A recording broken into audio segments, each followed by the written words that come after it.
e que a gente vive o dia a dia da gente, ele tem estresse.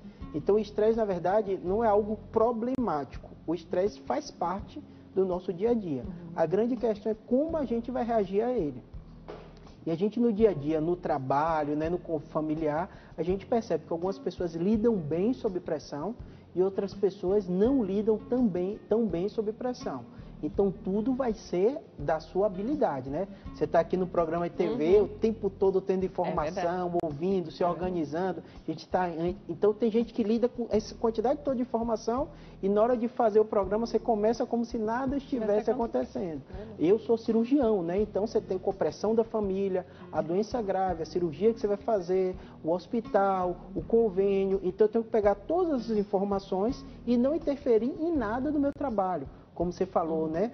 Se emocionar com lidando com alguém, mas obviamente na hora de eu operar eu não posso ter essa variável que vai interferir na minha ação. Então por isso que eu gosto de, quando as pessoas falam cérebro e coração, o que confunde um pouco é como o cérebro coordena tudo. Quando a gente está estressado, nosso coração bate mais rápido. Né? Entendi, a legal. gente tem uma sensação, né, daquela frase que diz o coração vai sair pela boca, né? Porque realmente todas as atividades, né, parasimpáticas do nosso corpo, o frio na barriga, tudo isso é o cérebro que comanda todo o nosso organismo. Excelente. E aí a gente, de vez em quando, eu vou me preparar para dar um recadinho, mas vira e mexe, a gente assiste uma reportagem que o cérebro foi monitorado em sua reação. E aí quando a pessoa ouviu uma música que ela gostava, ouviu a voz de alguém, às vezes pessoas até em coma, ou pessoas que não reagem mais, não falam, não conseguem se expressar e fazem um monitoramento então cerebral da pessoa, ouviu a voz, a filha chegou, a mãe chegou e o cérebro reage então como se fosse alegria, né? Felicidade. Isso de fato acontece, isso está relacionado, isso faz com que o coração, naquele momento então o coração está acelerado, né? Que é isso que acontece com o estresse exagerado, que possa se acalmar. Um telespectador falou de atividade física. Claro que isso também vai fazer com que o coração fique acelerado, mas é por uma coisa muitíssimo boa, né? O lazer, o simples planejar o lazer, né? Que isso pode aliviar muito as tensões do dia a dia, enxergar o seu dia de folga.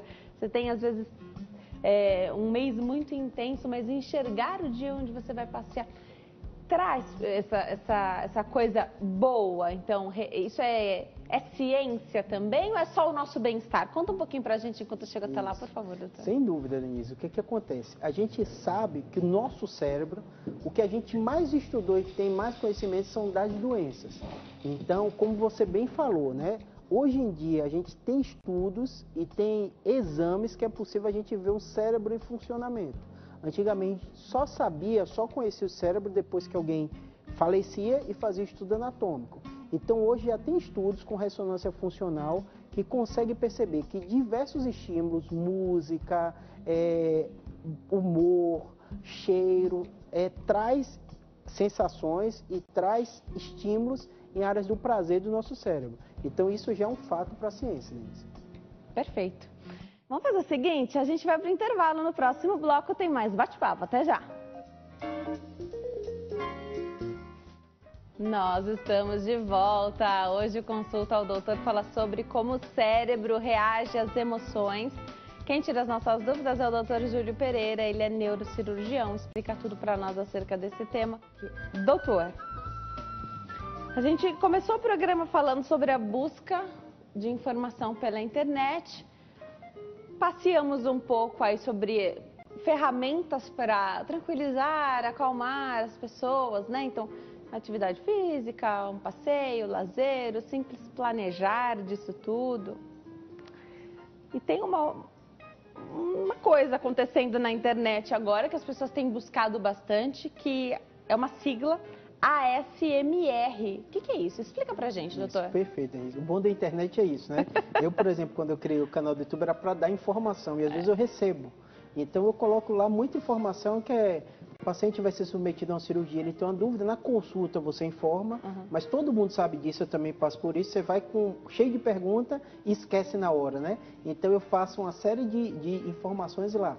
E dentro desse canal, uma vez eu recebi essa pergunta, né? E o que é ACMR? Isso funciona, isso não funciona? Eu não tinha a mínima noção do que era. Aí fiz como todo mundo, coloquei no Google. Claro. Então, basicamente, o que é? É um movimento que se começou a questão de 10 anos atrás na internet. As pessoas começaram a perceber que um dos problemas mais comuns é a insônia, problemas para dormir. E não sei se você lembra, Denis, sempre existiam aqueles CDs de relaxamento, relaxamento com som, né? Só que eles pegaram todo esse cenário que já existiu e colocaram isso no YouTube. Como assim? Eles começaram a comprar e utilizar microfones com alta sensibilidade, câmeras com qualidade cada vez melhor, né? Antigamente só na TV você tinha câmeras de alta qualidade, hoje os smartphones e outras coisas têm, e os youtubers têm também material para isso, e eles começaram a conversar entre si e criaram justamente isso. O que essa sigla significaria? É ASMR, se a gente traduzir para o português, seria basicamente os estímulos autônomos relacionados a justamente isso, a resposta a esses estímulos, tanto sonoros como auditivos. Então, se você coloca esse termo no YouTube, você vai ver milhões e milhões de vídeos. Inclusive aqui no Brasil tem uma das mais famosas, se não me engano, no interior de São Paulo, que ela faz um canal do YouTube com milhões de seguidores, que basicamente é isso, né? O que a ASMR oferece, né? São técnicas de relaxamentos com sons. Geralmente eles fazem sons que às vezes nem são perceptíveis ao nosso ouvido, né? Então, às vezes, o sussurrar, o falar baixinho, né? Então, eles usam o microfone de alta definição e você, às vezes, tem que usar o fone de ouvido também. E eles têm estímulos que a gente chama biaural, dos dois ouvidos. Então, às vezes, fala de um ouvido, às vezes, fala do outro. A grande ideia que eu acho interessante disso é que eles fazem esses estímulos meio que repetitivos que ajudam a pessoa a relaxar. E, inclusive, nessas ferramentas, tem milhões de pessoas dizendo que para eles funciona. Quem me perguntou queria saber do ponto de vista da ciência. Aí eu brinquei com ele que a ciência é mais lenta do que a internet, né? Então as pessoas percebem o fenômeno, elas começam a falar sobre o fenômeno e se tem que fazer pesquisa sobre esses fenômenos. Eu pesquisei no PubMed, que vamos dizer é o Google médico, né? Onde tem todos os artigos médicos. Tem 15 artigos sobre o tema. Alguns dizem que sim, parece funcionar, parecem relaxar, e a fisiologia, a neurofisiologia que explica isso é que tanto a luz como o som traz lembranças para a gente, traz sensações de bem-estar e fazem relaxar sim. Então, várias pessoas nesses estudos que eles fizeram mostraram melhor qualidade do sono, aquele que geralmente as pessoas reclamam muito do início do sono, né? Eles vão para a cama e não relaxam, não conseguem né? pegar no sono. E parece que essas técnicas parecem auxiliar. São dados ainda preliminares. Então, a medicina, a ciência ainda não bateu o martelo se funciona ou não. Mas o fato é que milhões de pessoas estão usando. Sempre tem aquilo que funciona bem para uma pessoa e para outras não funciona, né? Muita coisa que a ciência não comprova, não tem, do ponto de vista, né, da ciência não tem comprovação, algumas pessoas garantem que dá certo para elas. Tudo bem, né? Só não pode ser colocado como se fosse bom para todo mundo, porque tem coisa que é bom para a maioria das pessoas, né? O que eu falo assim, tem muita coisa que é bom senso, né? Existem pessoas que têm doenças que dificultam o sono, insônias graves. Aí, essa é a grande questão. Isso. Porque aí o problema é não pegar no sono e a pessoa não vai ao médico e ela não tem o diagnóstico. Perfeito. Às vezes tem transtornos psiquiátricos que podem dificultar, tem esses extremos. E tem pessoas pessoa que me perguntou, e paciente também já me perguntou disso, eu falo o seguinte, eu não consigo visualizar pessoas que não têm transtornos graves, né, tudo isso, fazer mal, né?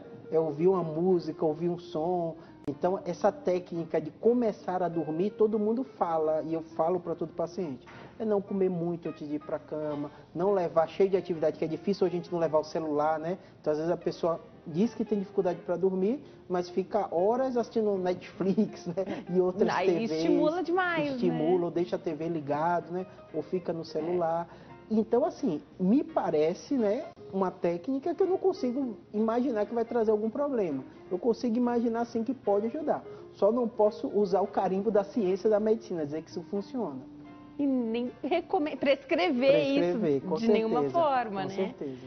Acho que essa é a grande questão que a gente vive hoje, né, de internet e ciência, né, é que o especialista, ele vai falar, ele não vai recomendar que você faça isso, você vai recomendar fazer higiene do sono, né, Com certeza. que é o que tem a comprovação, Com certeza. para muita gente funciona. Agora, vamos lá, você falou para o telespectador que ligou, Jair, você falou de um exame de imagem. Não é todo mundo que precisa fazer exames de imagem do cérebro para saber como é que tá. É só quando tem sintoma, é isso? E que exame é esse? Isso, perfeito. Uma das coisas mais comuns, eu falei do canal do YouTube, é o mais procurado. É tumor cerebral e aneurisma. Por quê?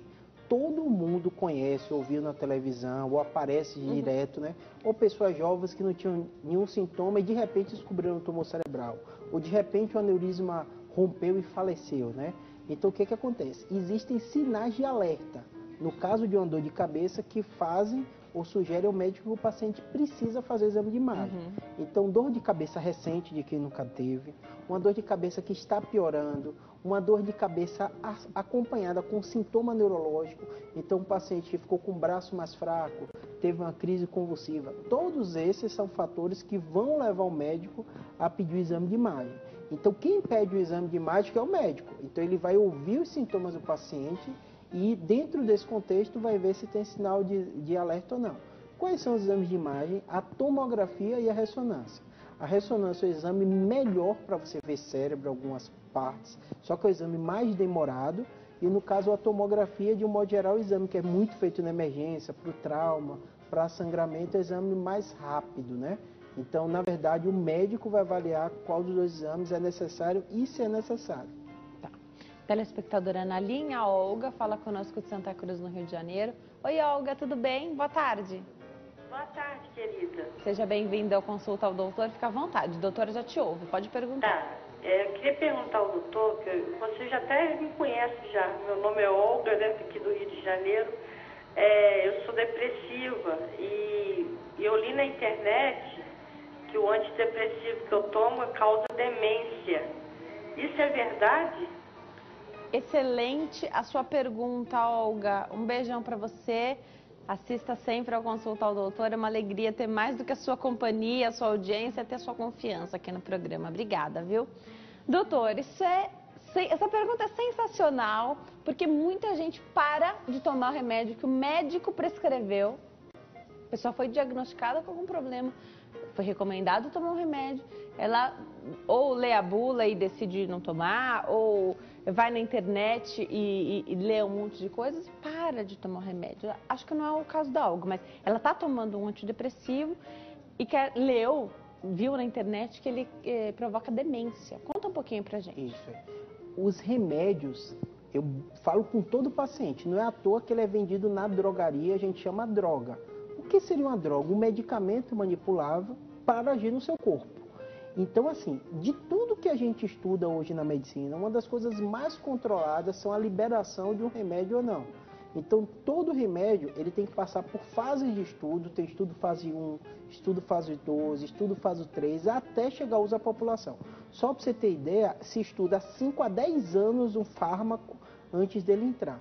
E é obrigatório, eu acho muito interessante isso ser aprovado por órgãos competentes. No Brasil tem um órgão só para isso. E existe legislação que tem que colocar na bula o que foi testado e no que foi testado e os possíveis efeitos colaterais, mesmo que aconteça numa incidência muito baixa. Então eu explico isso para todo paciente meu. Você vai pegar a bula, você vai ver muita informação. Tem gente que fala assim, não leia. Eu falo leia, mas leia com essa cautela. Saiba que ali vai ter toda a informação, porque é uma área bem regulada.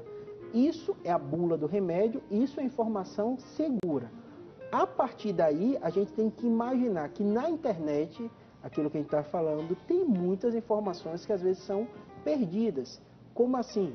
Às vezes um paciente usou uma determinada medicação, desenvolveu Alzheimer lá na frente e a pessoa, o familiar liga aquelas duas informações e cria um blog e começa a descrever sobre aquilo.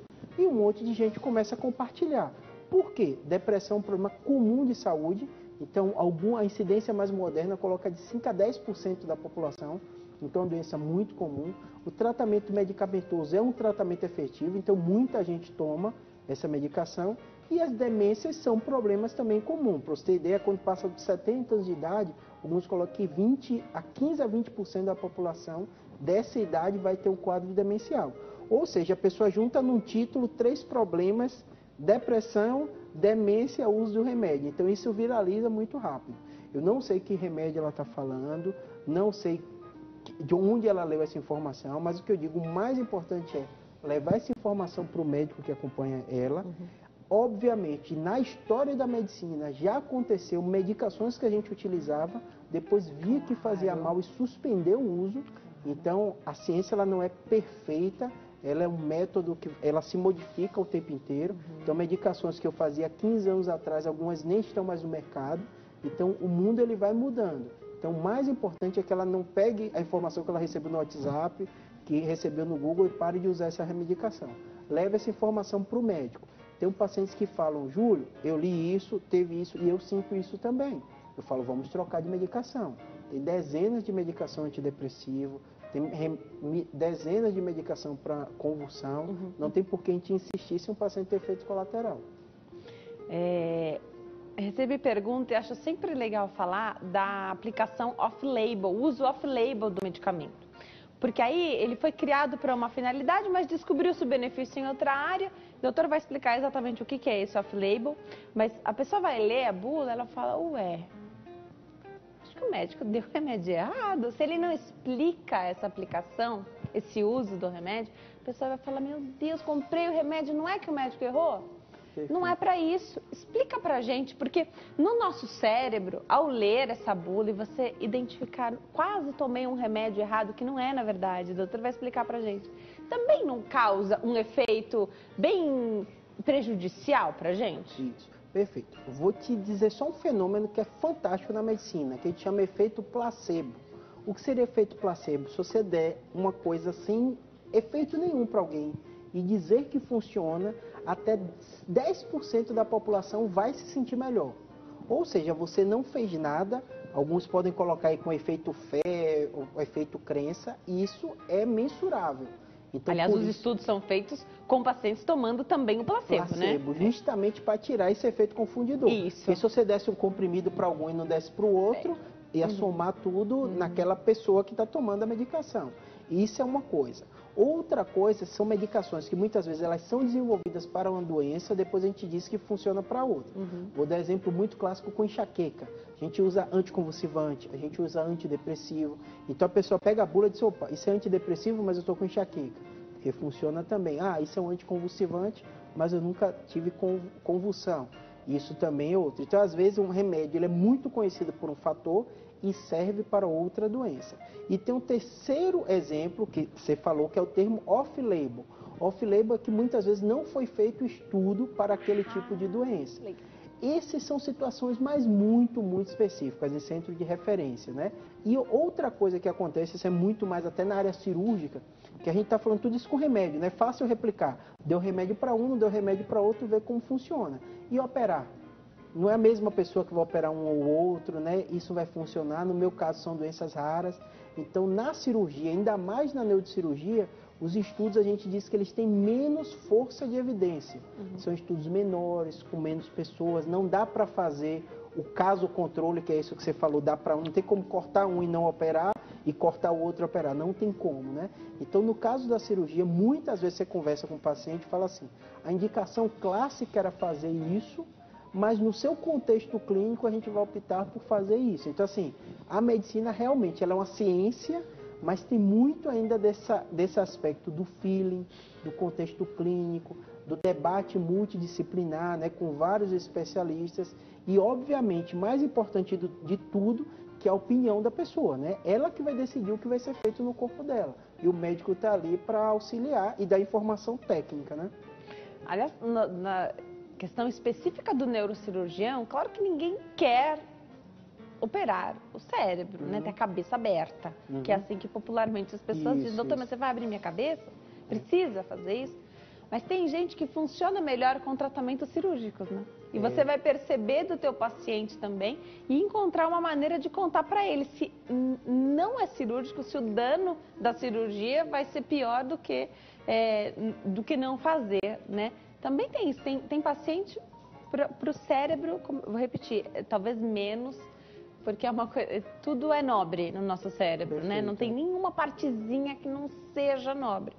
Mas tem gente que funciona melhor, doutor, não dá para operar? Isso que tem não é operável? Porque aí você transfere a responsabilidade para o cirurgião, né? Perfeito. Existem doenças que são muito clássicas, né? Vou dar exemplo, traumatismo craniano. Bateu, tem um sangramento, você tem que drenar. O tumor cerebral acontece muito isso, é uma caixa fechada, tem uma lesão crescendo, né? Mas cada vez com a qualidade dos exames de imagem, você vem encontrando doenças que elas não são cirúrgicas ou é factível você fazer o acompanhamento, né? Pequenos tumores benignos, né? Meningiomas pequenos, em área não nobre, é possível você acompanhar. Então, na neurocirurgia tem indicações muito clássicas e tem indicações, um dos casos mais relevantes que a gente fala é coluna. Doença na coluna é uma das mais difíceis de tratar, porque a maioria das vezes quando você trata é relacionado com dor é muito subjetivo de pessoa para pessoa, e além disso você tem toda a musculatura, né? E a resistência à dor que aquela paciente tem. Então assim, e é uma doença muito comum, 40% da população costuma sofrer dores na coluna recorrente. Então assim, nesse caso específico que eu lido no dia a dia, né? No caso da coluna, são situações bem específicas que você vai ponderar. E nossa cultura brasileira é muito intervencionista, né?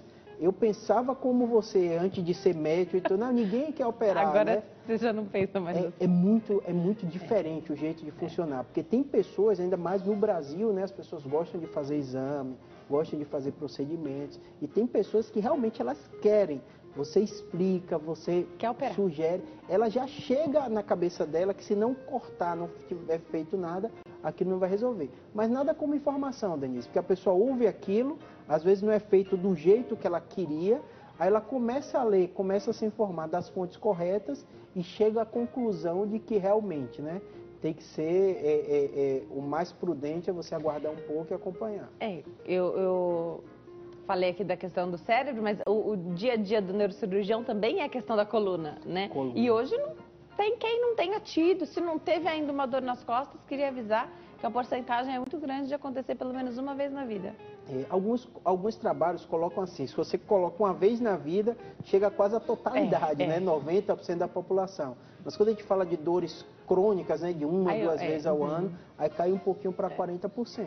Então é um problema comum. E eu gosto de explicar para a paciente que a própria ciência ela desenvolveu recentemente exame de imagem. Final da década de 80 surgiu a tomografia e ressonância, popularizou na década de 90. E se você me perguntar, Júlio, dia a dia do seu consultório, o que você mais vê, consultório, eu faço basicamente consultório particular, são pacientes que fizeram o exame de imagem, que tiveram dor de cabeça, tiveram dor na coluna, encontraram alteração e aí chegam desesperados querendo resolver essa alteração. O que é que vai ser feito? E grande parte são cistos que às vezes você só precisa acompanhar, são pequenos às vezes meningiomas, como falei, que é um achado. Esse é o achado de exame? Esse é um achado de exame. Pra você ter ideia, te dizer números, cisto aracnoide, 2 a 3% da população tem. Meningiomas, estudos que são feitos com populações que tiveram outro problema de saúde e fizeram exame de imagem, 1 a 2% da população tem também. Aneurismas achados incidentais, também está nessa ordem. Então, assim, quando você vai somando doenças que muitas vezes não causaram a queixa do paciente, né? Ela teve dor de cabeça, mas o médico ficou preocupado e fez, o neurologista, ele encontrou esse achado e mandou para o cirurgião. Então, você imagina que a pessoa chega no seu consultório como se o mundo estivesse acabando e muitas vezes são achados que a gente diz, vamos ter que ficar de olho, mas não tem nenhuma intervenção que precisa ser feita. É claro que em alguns casos realmente há esse encaminhamento, mas é claro que o médico não faz isso para colocar pânico no paciente. É porque não é área dele, né? É que não é área dele, ele encaminha. Mas eu vou citar alguns exemplos aqui, até que eu sempre quero conversar.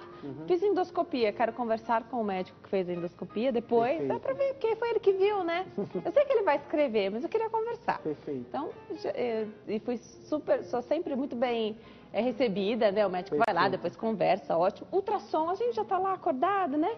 Então, faz ultrassom das mamas, pergunta se tá tudo bem, né? Vai conversando e isso acho que acalma. Comigo, acho que é uma coisa que funciona muito bem, conversar com o médico e não esperar esse resultado, esperar um laudo, esperar ter que ler, porque aí vem com classificação os exames, né? Classificações internacionais, aí o leigo não sabe, a gente tem que colocar na internet. Se ele já explicou pra gente, mesmo que ele tenha encontrado algo que não seja tão favorável, ele explica com a tranquilidade de quem faz isso todo dia. E a fonte tem crédito, porque é um médico e é quem está fazendo esse exame, né? Você acha que é a informação que faz com que isso não tenha um efeito danoso pra gente? Perfeito. Você contou um exemplo, eu vou contar o exemplo de hoje, né? Eu cheguei correndo aqui, né? Você já tinha até ligado, 10 minutos para entrar e tudo. Então, o que acontece? Eu fui ver um paciente. Você vai ver um paciente, você tem que conversar com 4, 5 colegas. Sim. Por quê? O que você falou, o papel, a linguagem escrita é uma forma de comunicação. Verdade. Mas eu não quero só ver o laudo do exame, eu converso com quem fez o exame. Então, um paciente oncológico, né? Ainda mais em situações mais graves, né? Perfeito. Então, ele tem um oncologista que acompanha Claro. ele durante anos, que te pediu a avaliação. Ele tem um rádio que faz a radioterapia, no caso dele. Ele tem um fisioterapeuta que às vezes você quer ver como é que tá a marcha, melhorou e tal. Tem alguma outra alteração associada e geralmente ele ainda tem um clínico que acompanha ele. Então assim, e além disso é o que você falou, ainda tem um médico da imagem. Então no contexto que pessoas ficam falando, medicina, essa parte da humanização, então eu falo que pode ser uma impressão, né? Mas a minha impressão dos ambientes que eu vivo é que cada vez mais a medicina está mais individualizada.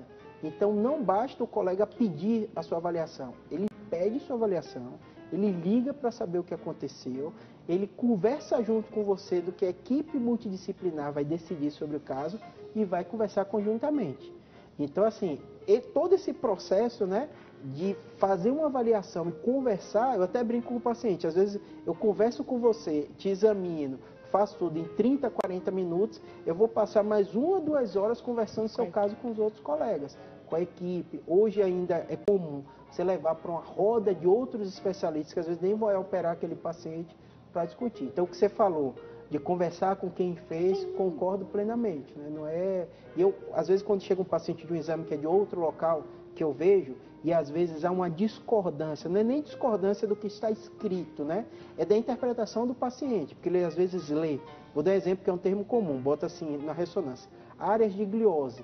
Aí o paciente olha a área de gliose, vai no Google, aí já vê 1000 significados. Eu falo, às vezes é um achado sem significado. O radiologista, o papel dele é descrever tudo que ele está vendo. Quem vai interpretar sou eu. E na minha interpretação... Aí você também analisa a imagem, né? Você vai fazer a sua interpretação. Isso. E além disso, no contexto da pessoa. Às vezes o radiologista, ele só tem informação do pedido, né? E às vezes não é nem que... Ele pergunta pra gente, né? Quando a gente vai fazer um exame, qualquer exame, ele sempre pergunta, tem alguma questão? Se você falar que não, porque você quer encurtar a história, não sei, né? Ele vai fazer, ele vai colocar o que ele está enxergando no exame. Perfeito. Muita gente não sabe também que quem faz esse exame é o médico. Com certeza. É um médico que está ali. É médico, Denise, não sabia, já ouvi isso várias vezes. Mas é médico, o que faz o ultrassom é médico? É médico. Então é uma oportunidade também de você fazer essas perguntas para ele do que ele está enxergando ali, né? É o que eu falo para todo paciente, assim, a medicina ela se subespecializou tanto, que um ser humano não consegue ter o conhecimento para tudo. Então, para o paciente, ele às vezes tem a impressão de que ninguém está tomando conta de mim, né? Porque um vê uma coisa, outro vê outra. Perfeito, mas aí você faz essa integração. Aí você tem que fazer essa integração. Sem dúvida não nenhuma. É todo médico também que tem essa visão, mas os melhores médicos fazem esse, né? Colocam todo mundo junto para discutir, porque separado você não consegue analisar o todo, né? Você precisa dessa visão. E quando a pessoa reclama da medicina de hoje, eu até brinco, eu falo assim, a média de vida da população na década de 50, 60 era 50 anos de idade. Hoje o que a gente está vendo é 90 anos. Então, por mais que a gente reclame da medicina, da saúde, da subespecialização, o fato é, as pessoas estão vivendo mais e melhor. Maravilha, perfeito não é, mas sem dúvida a gente está seguindo o caminho que as pessoas estão vivendo mais e com qualidade de vida. Tem que lidar com situações que a gente não via décadas atrás. Perfeito. Né? Eu vou me preparar para dar um recadinho. Enquanto eu chego até lá, dá para falar que parte do nosso cérebro é que reage às emoções? Então, ao ouvir uma notícia de um diagnóstico de câncer, por exemplo, ao ouvir a alegria, né, uma notícia muito feliz de um bebê que vai nascer, uma gestação, a gravidez da filha, do filho, da esposa, do filho, eu queria entender que parte do cérebro? Lembra uma vez a gente até falou sobre as partes do cérebro e muita gente fica se questionando, né? Porque é tão importante a gente saber. Conta um pouquinho pra gente enquanto chega até lá, doutor. Perfeito. Então, basicamente, o que é que a gente tem, né? A sede das emoções no nosso cérebro, a gente chama de sistema límbico. O que seria o sistema límbico? Seria o sistema que ele pega as informações de todos os nossos órgãos sensoriais, então a visão, a audição, o olfato, o paladar, e dá sentido a isso, né? Levando isso aos outros órgãos. Então não é à toa que às vezes a gente sente um cheiro e tem uma memória boa, e tem aquela sensação boa, né? A gente come uma comida e relembra também uma situação boa, justamente por causa disso. O sistema límbico, ele conecta com as outras partes do nosso corpo e ajuda nessa modulação, né? Perfeito. Vamos fazer o seguinte, a gente vai para um intervalo, é bem rapidinho, você não vai perder nada do nosso bate-papo. No próximo bloco a gente continua explicando sobre como o cérebro reage às emoções com o Dr. Júlio Pereira. Até já. Nós estamos de volta. Hoje o Consulta ao Doutor fala sobre como o cérebro reage às emoções. Volto a conversar com o Dr. Júlio Pereira, que é neurocirurgião. Doutor, vamos lá.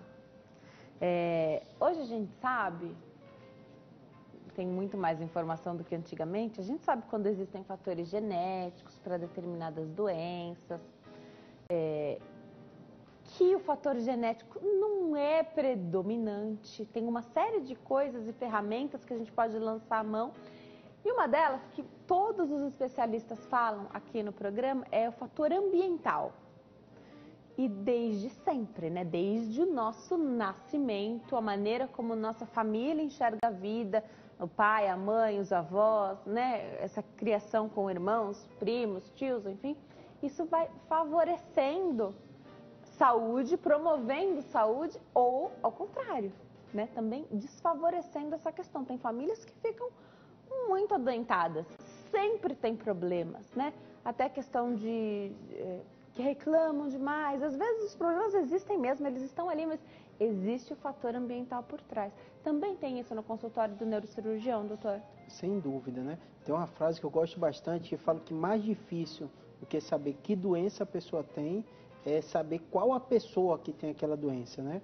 Então, assim, na medicina, a técnica que a gente faz, né, uma consulta, que são perguntas que te levam um raciocínio lógico para você definir através do exame físico, que exame você vai pedir e chegar ao diagnóstico, né? O grande problema que a gente tem é depois daquilo, né? A decisão que a pessoa vai tomar, por que ela vai tomar aquela decisão. Então, na minha área cirúrgica, eu noto muito quando você fala de cirurgia, se a pessoa teve um trauma familiar de alguém que fez uma cirurgia e teve alguma complicação daquela cirurgia, ela decidir pela cirurgia é muito forte, né? Então, esse é um fator ambiental, né? Um estresse que alguém passou sobre aquilo.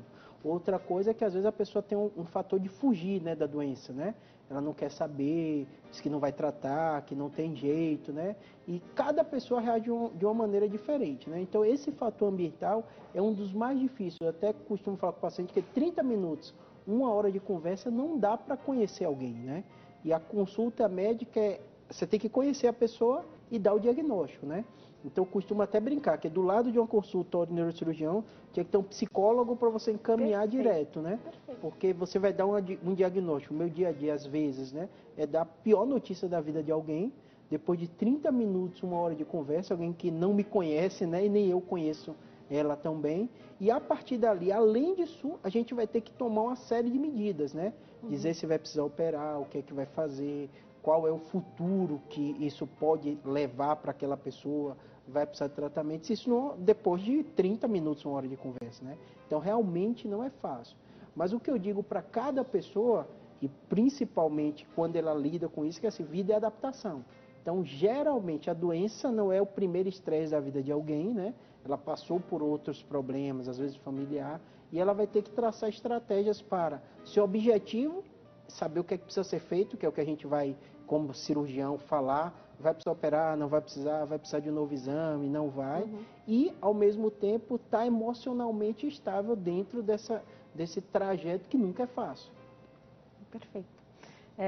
Você sabe que, até depois de uma entrevista nossa, eu fui questionada, Denise, mas não tem um exame que dê para saber, assim, hoje, com 20, 30 anos, se a gente vai sofrer com Alzheimer ou não, porque hoje essa é a grande questão do cérebro, né?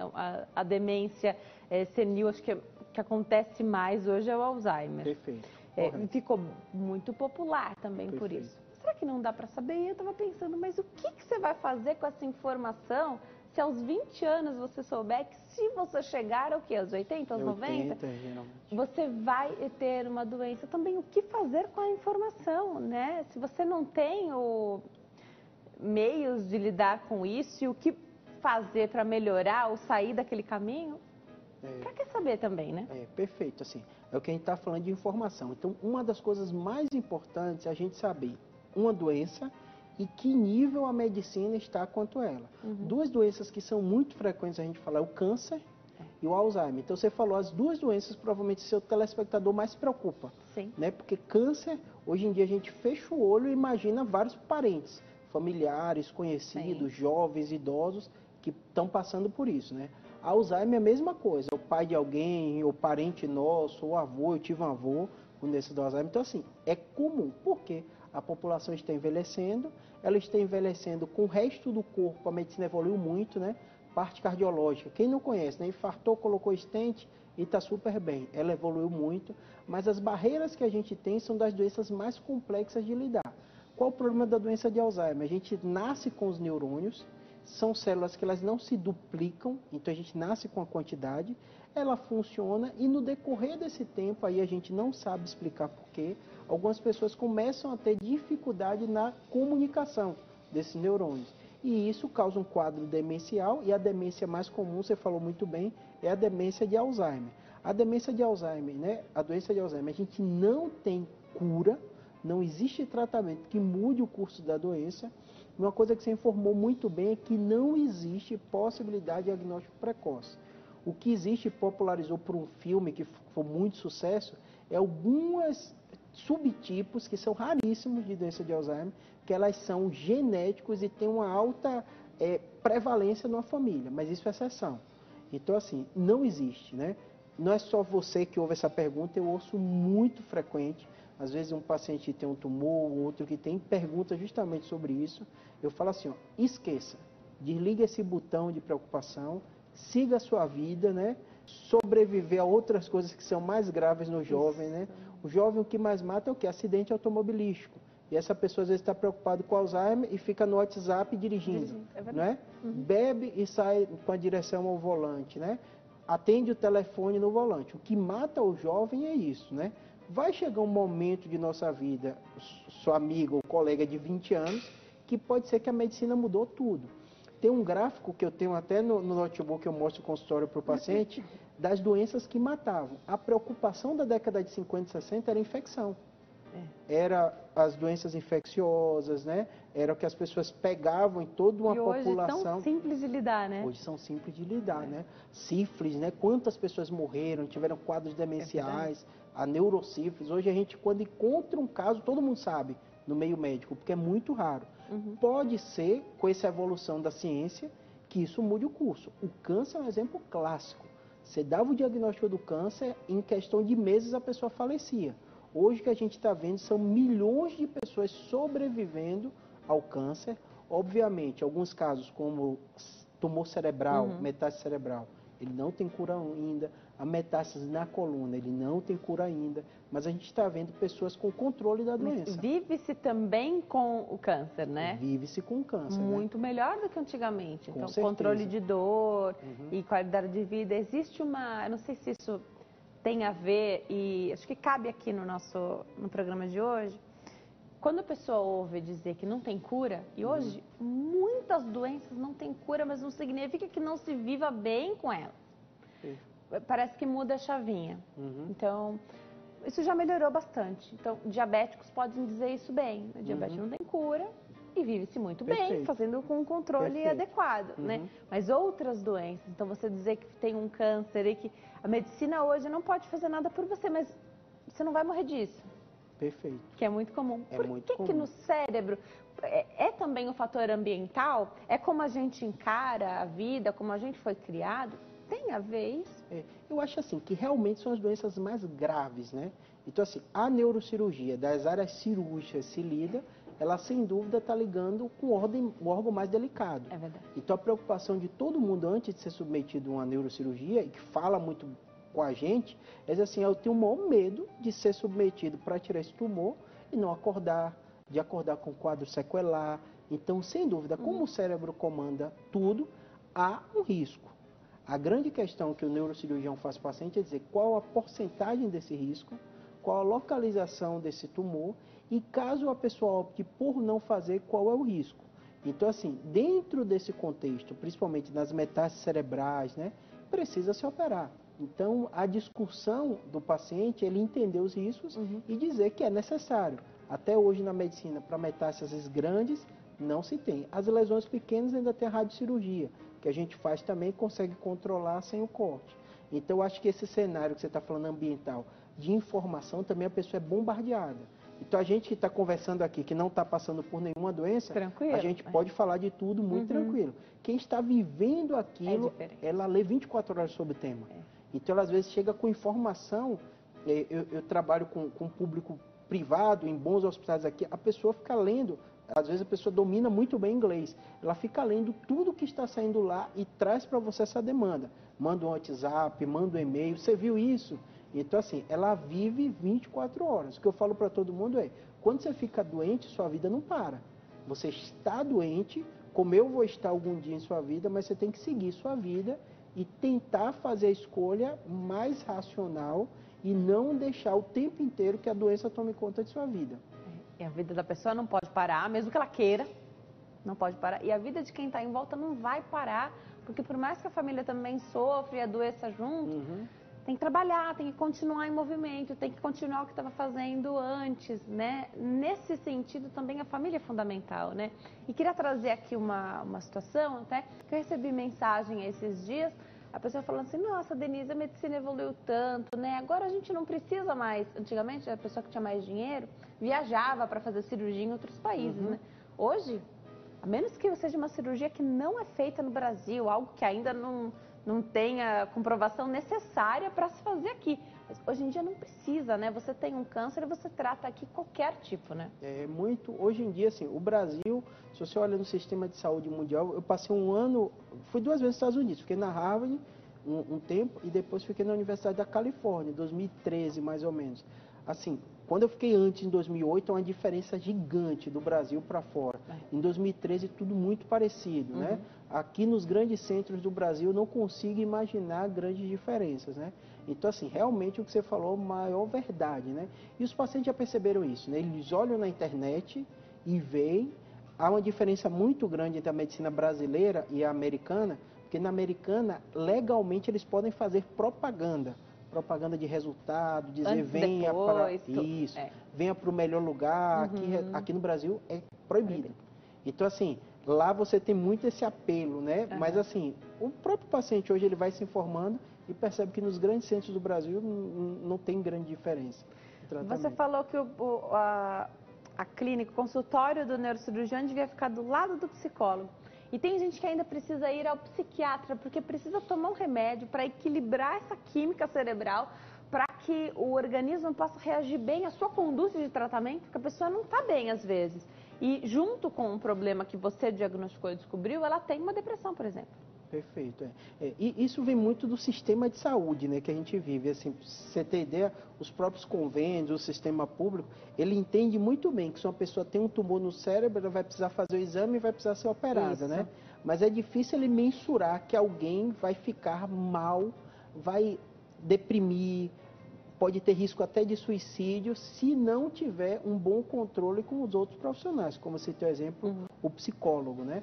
Então, assim, inserir esses profissionais na equipe que lida tem sido uma realidade, né? E o que você falou, há um preconceito também muito grande da população, né? As pessoas, às vezes, não conseguem entender que existe um profissional que ele é treinado para lidar com essa situação emocional, né?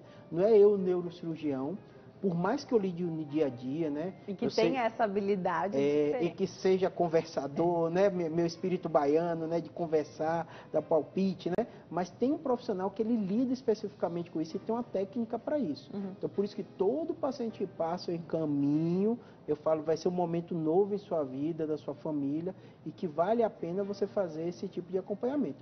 E alguns, como você falou, vai ser encaminhado para o psiquiatra, porque além desse manejo comportamental, muitas vezes precisa da abordagem médica e às vezes até medicamentosa.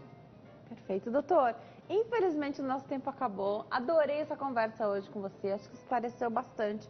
Quem está em casa também, eu vou passar os contatos. Tem o WhatsApp, que você envia mensagem, é 11 99503 8838. O fixo, que é 11 4200 2300.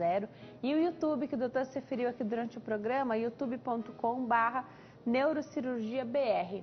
Entra lá no YouTube, aproveita, se inscreve, ativa as notificações para você não perder os vídeos do doutor, que sempre informam a gente tanto. Obrigada, viu, doutor? Um excelente fim de tarde. Obrigada por ter vindo aqui hoje esclarecer nossas dúvidas. Obrigado. Obrigada a você que escolhe ficar bem informado aqui conosco, de segunda a sexta-feira, sempre a partir das 3h35 da tarde. Tá combinado que a gente se vê amanhã. Nosso encontro está marcado a partir das 3h35 da tarde. Tchau!